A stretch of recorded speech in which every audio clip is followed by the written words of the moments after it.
I've spent 30 hours in Oblivion Remastered up until this point, so I'm here to deliver my actual final review of the game. I'm going to be tackling this from the perspective of someone that has never played Oblivion and has only played Skyrim. First thing I want to talk about is the graphics. Does it look good? Yes, it looks better than Skyrim. Unreal Engine 5 has completely overhauled the entire game. It looks beautiful. The only thing that I kind of missed from the original Oblivion was the lighting, but it's not that big of a deal if you're playing on PC. You can just install a mod and restore the original lighting. Faces still look kind of wacky in the Oblivion remaster, but in an endearing way. Next up, the combat. Combat in Oblivion 2006, no good. It kind of stunk. It was pew pew, bad bad. Combat in Oblivion Remastered is much better than Oblivion 2006, and might I even say better than Skyrim. The only gripe that I have with it is they completely ruined claymores.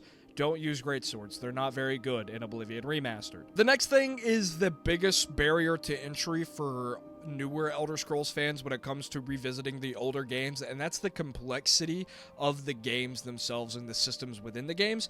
And looking back at Oblivion, it's not as complex as I thought it was. It was definitely on track to that Skyrimification, if you know what I mean. Even the things that were a little more complicated in Oblivion, like the leveling system, have been reworked to be more similar to something like Fallout 3, which I think has a pretty straightforward leveling system. And while class creation is more complex on paper in Oblivion, I mean, you're basically doing the same thing in Skyrim, but it just takes more time because you have to go out and find a standing stone, yada, yada, yada.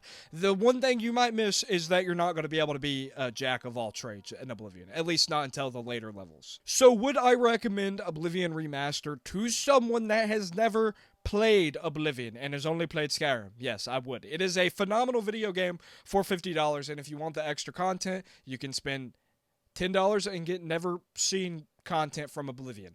So, yeah, it's a good game.